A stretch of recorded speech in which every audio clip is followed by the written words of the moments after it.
치매는 뇌에서 시작된다고 생각하시죠? 하지만 틀렸습니다.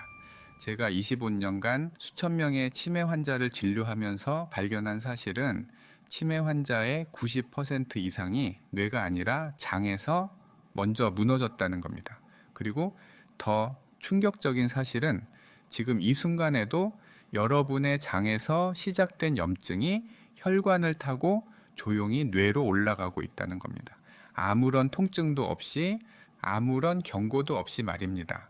한국과학기술연구원과 기초과학연구원이 공동으로 밝혀낸 충격적인 진실입니다. 지금부터 여러분의 장이 보내는 경고 신호를 정확히 알려드리겠습니다. 안녕하십니까? 저는 신경내과 전문의 김현우 교수입니다. 25년간 노년기 뇌 건강을 연구해 왔고 만성 질환 예방을 연구해 왔습니다. 오늘 이 영상에서 여러분께 반드시 말씀드려야 할 내용이 있습니다. 비싼 건강식품 필요 없습니다. 특별한 약 필요 없습니다.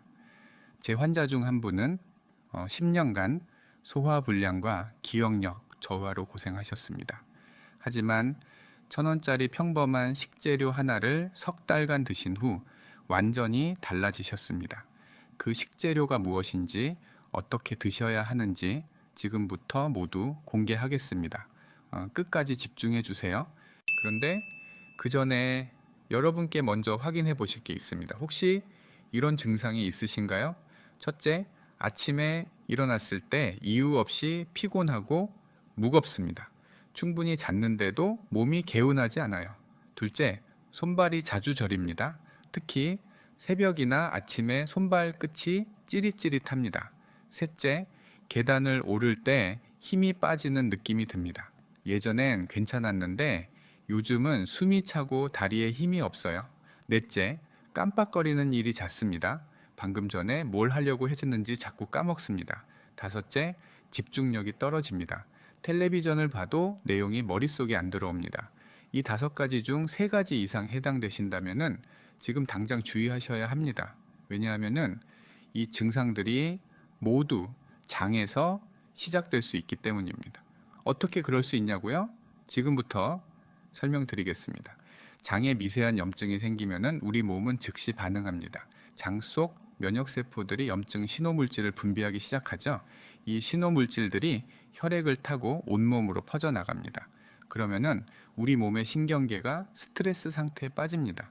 마치 비상 사이렌이 울리는 것처럼 온몸이 긴장 상태가 되는 거죠. 이 긴장 상태가 계속되면은 뇌 기능이 서서히 감소합니다. 에너지 대사가 떨어지니까 아침에 일어나도 피곤한 겁니다.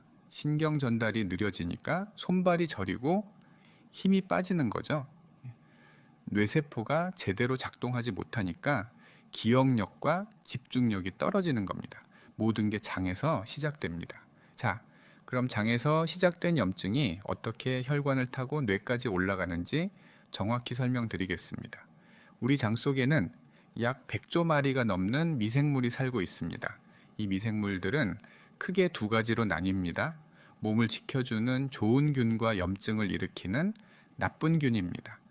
건강한 사람의 장에서는 좋은 균과 나쁜 균의 비율이 8대2 정도로 유지됩니다. 그런데 문제는 여기서 시작됩니다. 이 균형이 무너지기 시작하면은 5대5가 되고 결국 3대7로 완전히 역전됩니다. 나쁜 균이 장벽을 공격하기 시작하면은 장벽에 미세한 구멍이 뚫립니다.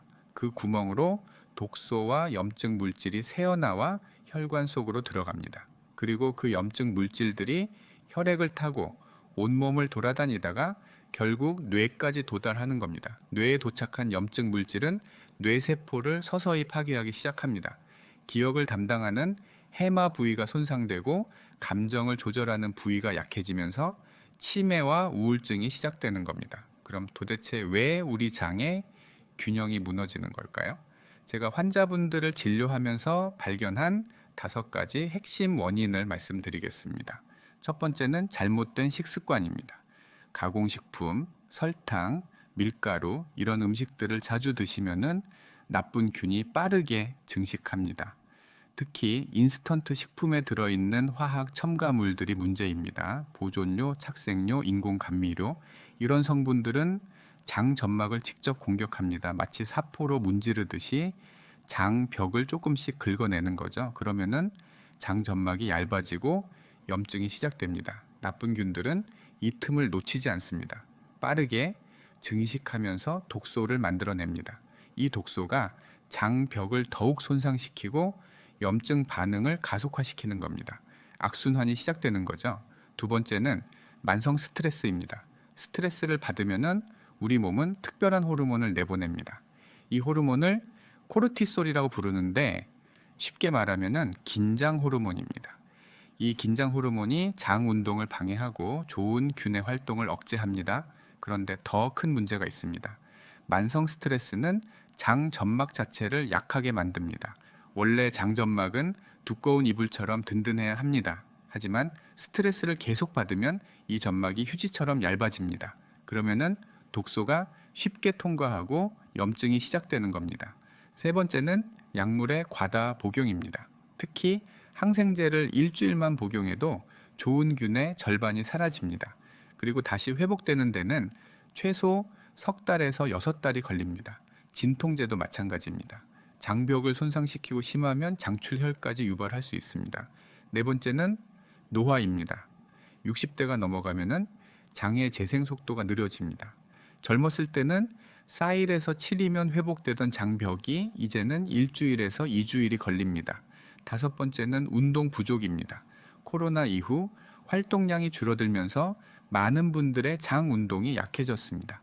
장이 제대로 움직이지 않으면 독소가 오래 머물게 되고 그 독소가 장벽을 통해 흡수되면서 염증이 온몸으로 퍼져나가는 겁니다. 지금 여러분의 장 상태는 어떠신가요? 이 5가지 중에서 해당되는 게 하나라도 있으시다면 지금 당장 주의하셔야 합니다. 그런데 여기서 끝이 아닙니다. 장에서 시작된 염증은 그냥 장에만 머물지 않습니다. 온몸으로 퍼져나갑니다. 어떻게 그런 일이 일어나는지 지금부터 설명드리겠습니다. 우리 몸의 면역 체계는 외부 침입자를 막는 경비병 같은 존재입니다. 장에 염증이 생기면은 면역 체계가 작동합니다. 문제는 이 경비병들이 너무 과민하게 반응한다는 겁니다. 염증이 계속되면은 면역 체계가 폭주하기 시작합니다. 외부 침입자뿐만 아니라 내 몸의 정상 세포까지 공격하는 거죠. 속담에 이런 말이 있죠. 벼룩 잡으려다 집 태운다. 딱 그 상황입니다. 장의 염증을 막으려다가 온몸에 염증을 퍼뜨리는 겁니다. 실제로 연구 결과를 보면은 자가 면역 질환 환자의 60% 이상에서 장 염증이 먼저 발견됩니다. 류마티스 관절염, 갑상선 질환, 건선 이런 질병들이 모두 장에서 시작될 수 있다는 겁니다. 뇌도 예외가 아닙니다. 그럼 이제 장에서 시작된 염증이 정확히 어떤 경로로 뇌까지 올라가는지 그 과정을 자세히 설명드리겠습니다. 우리 몸에는 장과 뇌를 직접 연결하는 신경이 있습니다. 마치 전화선처럼 장과 뇌가 이 신경으로 대화를 나눕니다. 이 신경을 미주신경이라고 부릅니다.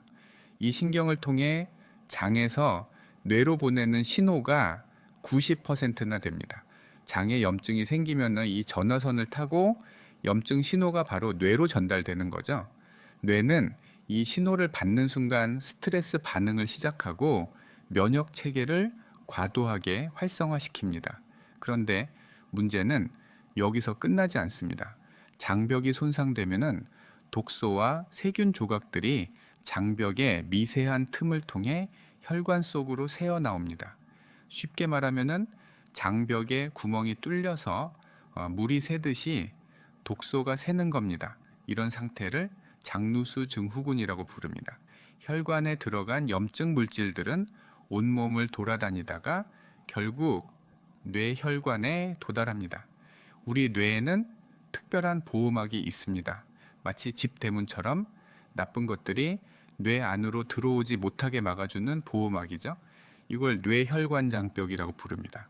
보통은 이 보호막이 독소가 들어오지 못하게 막아줍니다. 하지만 염증 물질이 계속해서 공격하면 이 보호막도 결국 약해집니다. 그리고 염증 물질이 뇌 속으로 침투하기 시작하면 뇌세포가 손상되기 시작합니다.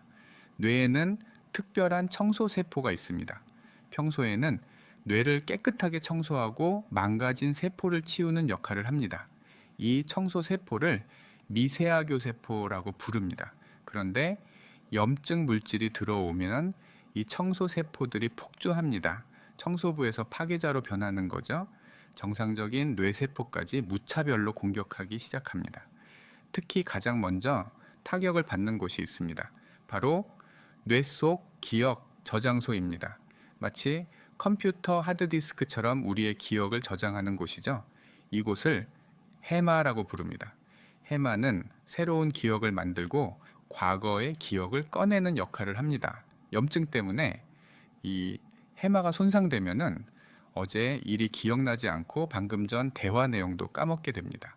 그리고 감정을 조절하는 부위도 약해지면서 우울증과 불안이 시작됩니다.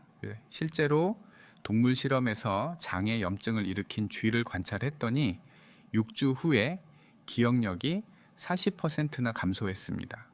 국내 연구진이 치매 초기 환자들의 장내 세균을 분석했을 때도 정상인과는 완전히 다른 분포를 보였습니다.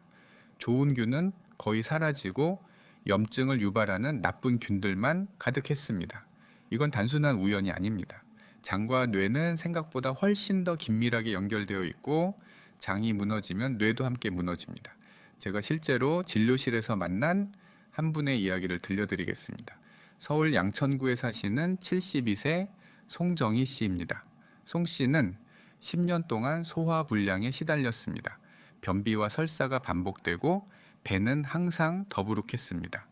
혼자 사시다 보니 편의점 도시락으로 식사를 때우는 날이 많았고 병원에서 받은 소화제와 진통제를 달고 사셨습니다. 자녀들 걱정에 스트레스도 많으셨고 코로나 이후로는 거의 집에만 계셨습니다. 그러다 작년부터 이상한 증상이 나타나기 시작했습니다. 며칠 전에 있었던 일이 기억나지 않는 겁니다. 약속 시간을 까먹고 같은 말을 반복하시는 일이 잦아졌습니다. 걱정된 따님이 모시고 와서 치매 검사를 받으셨는데 초기 단계로 의심된다는 결과가 나왔습니다. 치매약을 처방받아 드셨지만 효과는 거의 없었습니다. 그때 제가 송 씨의 장 상태를 확인해 보자고 했습니다. 혈액 검사 결과 염증 수치가 정상의 3배였습니다. 장내 세균 검사에서는 나쁜 균이 압도적으로 많았고 좋은 균은 거의 찾아볼 수 없었습니다. 송 씨에게는 제가 앞서 말씀드린 5가지 원인이 모두 해당됐습니다. 잘못된 식습관, 만성 스트레스, 약물 과다 복용, 노화, 운동 부족, 저는 송 씨께 장 치료부터 시작하자고 말씀드렸습니다. 먼저 식단을 바꿨습니다. 가공식품을 줄이고 발효식품을 늘렸습니다. 그리고 장에 좋은 균을 넣어주는 유산균을 처방했습니다. 불필요한 약은 끊었습니다. 매일 30분씩 걷기 운동을 시작하셨고 스트레스 관리를 위해 명상과 심호흡을 배우셨습니다. 석 달 후 송 씨가 다시 오셨을 때 저는 깜짝 놀랐습니다. 표정이 밝아지셨고 말씀하실 때 눈빛이 또렷했습니다. 선생님, 머리가 맑아진 것 같아요. 아침에 일어나도 개운하고 변비도 없어졌어요. 손발 냉증이 사라졌고 잠도 깊게 주무시게 됐다고 하셨습니다. 가장 중요한 건 기억력이 돌아왔다는 겁니다. 며칠 전 일도 또렷하게 기억하시고 약속도 잊지 않으셨습니다. 재검사 결과 염증 수치가 정상으로 돌아왔고 장내 세균 분포도 많이 개선됐습니다. 송 씨처럼 장을 치료하니 뇌가 회복되는 경우를 저는 수없이 봤습니다. 그럼 어떻게 해야 할까요? 지금부터가 정말 중요합니다. 집중해서 들어주세요. 그래서 제가 오늘 여러분께 특별히 소개해드리고 싶은 게 있습니다. 바로 생강입니다. 생강이요.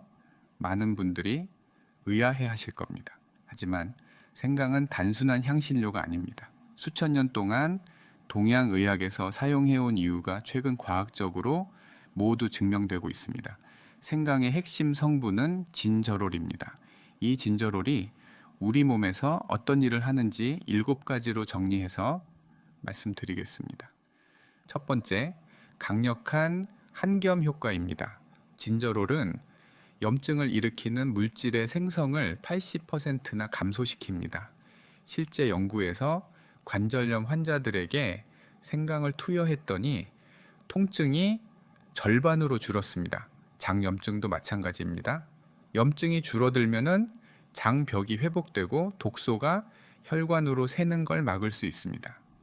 두 번째, 혈관 확장 효과입니다. 생강은 혈관을 넓혀주고 혈액 순환을 개선합니다. 65세 이상 어르신들을 대상으로 한 실험에서 생강을 꾸준히 섭취한 그룹은 기억력이 25% 향상됐습니다. 뇌로 가는 혈류가 좋아지니 뇌 기능도 함께 좋아진 겁니다. 뇌는 우리 몸 전체 산소의 20%를 사용합니다. 혈류가 좋아지면 뇌세포가 활성화됩니다. 세 번째, 장내 좋은 균을 늘려줍니다. 생강을 6주 동안 섭취하면 장내 유익균이 60% 증가합니다. 그뿐만 아니라 장벽을 보호하는 물질도 생성됩니다. 장누수증 후군을 막아주는 거죠. 좋은 균이 많아지면은 나쁜 균을 자연스럽게 억제하고 장 환경 자체가 바뀝니다. 네 번째, 소화 기능 개선입니다. 생강은 위의 배출 속도를 30%나 향상시킵니다. 소화 효소 분비도 증가시켜서 식후 더부룩함이 확 줄어듭니다. 소화가 잘 되면은 영양소 흡수도 좋아지고 장에 음식물이 오래 머물면서 썩는 걸 막습니다. 다섯 번째, 강력한 항산화 효과입니다. 우리 몸속에는 세포를 녹슬게 만드는 나쁜 물질이 있습니다. 이걸 활성산소라고 부릅니다. 마치 철이 녹슬듯이 이 활성산소가 우리 세포를 손상시킵니다. 생강은 이 활성산소를 제거하고 뇌세포를 보호합니다. 활성산소가 쌓이면 노화가 빨라지고 뇌세포가 손상됩니다. 여섯 번째, 스트레스 호르몬을 낮춰줍니다. 연구 결과 생강을 꾸준히 먹으면 스트레스 호르몬인 코르티솔이 28% 감소했습니다. 코르티솔이 높으면 장 점막이 약해지고 염증이 더 심해집니다. 악순환을 끊는 거죠. 일곱 번째, 면역력 강화입니다. 면역세포의 활성을 높여서 감염과 염증에 대한 저항력이 커집니다. 면역력이 높아지면 외부 침입자는 막으면서도 과도한 면역 반응은 조절됩니다. 균형이 맞춰지는 겁니다. 이렇게 7가지 효능이 모두 과학적으로 증명됐습니다. 그런데 여기서 중요한 게 있습니다. 생강을 어떻게 먹느냐에 따라 효과가 완전히 달라집니다. 제가 환자분들께 추천하는 황금 조합 4가지를 알려드리겠습니다. 첫 번째, 생강과 꿀입니다. 생강의 진저롤과 꿀 속에 좋은 성분이 만나면은 장내 유익균이 폭발적으로 증가합니다. 아침 공복에 생강 한 조각을 얇게 썰어서 꿀에 재웠다가 드시면 됩니다. 단, 꿀을 뜨거운 물에 타면 안 됩니다. 60도 이상에서는 꿀의 효소가 파괴되니까 미지근한 물이나 그냥 드세요. 두 번째, 생강과 대추입니다. 이 조합은 혈액 순환을 극대화합니다. 특히 손발이 차가우신 분들께 정말 좋습니다. 생강 서너 조각과 대추 5개를 물에 넣고 약한 불로 30분 정도 끓이세요. 이걸 자기 전에 따뜻하게 드시면은 수족냉증이 개선되고 수면의 질도 좋아집니다. 세 번째, 생강과 레몬입니다. 생강의 한겸 효과에 레몬에 비타민C가 더해지면 항산화 효과가 배가 됩니다. 체내 독소 배출을 돕고 혈관을 깨끗하게 청소해 줍니다. 생강 한 조각과 레몬 반 개를 따뜻한 물에 우려서 아침 식사 30분 전에 드세요. 단, 공복에 너무 많이 드시면 위가 쓰릴 수 있으니 처음엔 소량부터 시작하세요. 네 번째, 생강과 등푸른 생선입니다. 이건 조금 의외실 수 있는데 정말 강력한 조합입니다. 고등어나 삼치 같은 등푸른 생선에는 오메가3가 풍부합니다. 이 오메가3는 뇌 건강에 필수적인 성분인데 생강과 함께 먹으면 흡수율이 크게 높아집니다. 네덜란드에서 진행된 대규모 연구에서 오메가3를 충분히 섭취한 그룹은 치매 발병 위험이 절반으로 줄었습니다. 생선 구울 때 생강을 함께 넣거나 생강차와 함께 드시면 됩니다. 비린내도 잡아주고 영양소 흡수도 좋아지니 일석이조입니다. 이 네 가지 조합 중에서 여러분의 상태에 맞는 걸 선택하세요. 소화가 안 되시면 생강꿀, 손발이 차가우시면 생강대추차, 독소 배출이 필요하면 생강레몬물, 기억력이 걱정되시면 생강과 등푸른 생선 매일 꾸준히 드시면 석 달 후엔 분명히 변화를 느끼실 겁니다.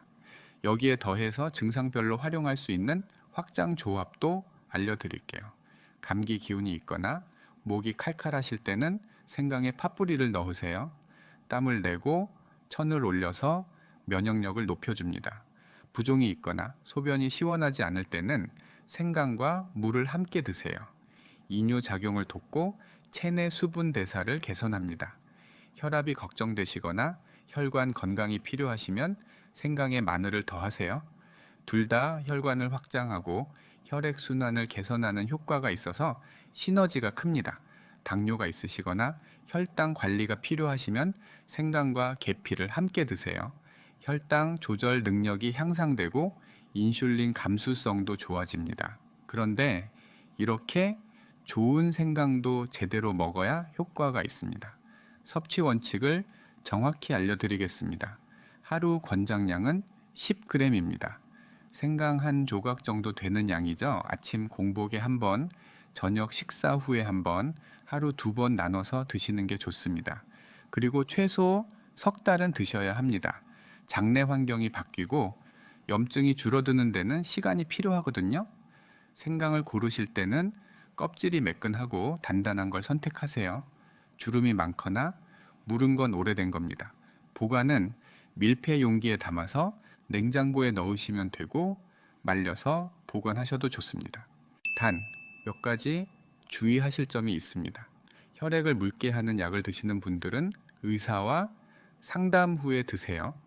이런 약을 항근고제라고 부르는데 생강이 혈액을 더 묽게 만들어서 약 효과가 너무 강해질 수 있습니다. 담낭에 돌이 있으신 분들도 조심하셔야 합니다. 담석이라고 부르는 이 돌 때문에 생강을 드시면 증상이 나빠질 수 있습니다. 임산부나 수술 예정이신 분들도 섭취를 제한하셔야 합니다. 그리고 체질에 따라 조절이 필요합니다. 열이 많은 체질이신 분들은 생강을 적게 드셔야 합니다. 평소에 얼굴이 붉고 땀을 많이 흘리고 손발이 뜨거우신 분들이죠. 이런 분들은 하루 5g 정도로 줄이시고 대추나 레몬을 함께 드세요. 체열을 잡아주는 효과가 있습니다. 반대로 몸이 찬 분들은 생강을 조금 더 드셔도 됩니다. 하루 15g까지도 괜찮아요. 위장이 약한 분들은 공복에 바로 드시지 마세요. 식사 30분 후에 소량부터 시작하시는 게 좋습니다. 처음엔 하루 3g, 일주일 후 5g, 2주일 후 10g으로 천천히 늘려가세요. 그리고 피해야 할 조합도 있습니다. 생강을 우유와 함께 드시면 흡수율이 떨어집니다. 카페인이나 고지방 음식과도 궁합이 좋지 않아요. 생강의 효능이 제대로 발휘되지 않습니다. 저녁 6시 이후에는 생강 섭취를 피하세요. 천을 올리고 혈액 순환을 촉진해서 잠을 설치실 수 있습니다. 왜 그럴까요? 생강은 교감신경을 활성화시킵니다. 교감신경이 활성화되면은 심장 박동이 빨라지고 천이 올라가고 각성 상태가 됩니다. 이건 낮에는 좋지만 밤에는 문제가 됩니다. 잠을 자려면은 부교감 신경이 활성화되어야 하는데 생강이 이걸 방해하는 거죠. 실제로 저녁에 생강차를 드신 분들 중 30%가 수면 장애를 경험했습니다. 그러니 생강은 오후 5시 이전에 드세요. 이 원칙만 잘 지키시면 생강이 여러분의 건강을 확실히 지켜드릴 겁니다. 제가 처음에 말씀드렸던 송정희 씨를 기억하시나요? 꾸준한 장 치료와 생강 섭취로 염증 수치가 정상으로 돌아왔고 장내 좋은균도 크게 증가했습니다. 가장 놀라운 건 기억력이 돌아온 겁니다. 송 씨만이 아닙니다. 67세 김도윤 씨는 10년 넘게 시달리던 무릎 통증이 70% 줄었습니다. 매일 생강차를 드시고 생강을 요리에 넣으신 결과였어요. 69세 윤미경 씨는 우울감이 심하셨는데 생강을 꾸준히 드신 후 마음이 한결 가벼워졌다고 하셨습니다. 선생님, 아침에 일어나면 기분이 좋아요. 뭔가 할 수 있을 것 같은 느낌이 들어요. 윤 씨의 이 말씀이 지금도 기억에 생생합니다. 여러분, 오늘 제가 말씀드린 내용을 다시 한번 정리하겠습니다. 장에서 시작된 염증은 혈관을 타고 뇌까지 올라갑니다. 이 치매와 우울증의 시작이 바로 여기에 있습니다. 하지만은 장을 치료하면은 뇌도 함께 회복됩니다. 그리고 그 열쇠가 바로 생강입니다. 생강의 진저롤은 염증을 줄이고 좋은 균을 늘리고 혈액 순환을 개선하고 뇌를 보호합니다. 오늘 당장 시작하세요. 아침에 생강 한 조각을 꿀에 재워서 드시고 저녁엔 생강차 한 잔을 드세요. 석 달만 꾸준히 하시면은 여러분 몸의 변화를 직접 경험하실 겁니다. 아침에 일어났을 때 머리가 맑아진 걸 느끼실 거고 며칠 전 일도 또렷하게 기억나실 겁니다. 손발도 따뜻해지고 밤에도 깊이 주무시게 될 거예요. 지금 이 영상을 여러분 가족들에게도 꼭 공유해 주세요. 부모님, 형제자매, 친구분들께도 이 정보를 나눠주세요. 그리고 댓글로 여러분의 경험을 들려주세요. 생강을 드시고 어떤 변화가 있었는지, 궁금한 점은 무엇인지 편하게 나누어 주시면 제가 하나하나 답변 드리겠습니다. 여러분의 건강한 노년을 위해 제가 할 수 있는 모든 걸 다 하겠습니다. 오늘도 이 영상을 끝까지 봐주셔서 정말 감사합니다. 여러분 건강하세요.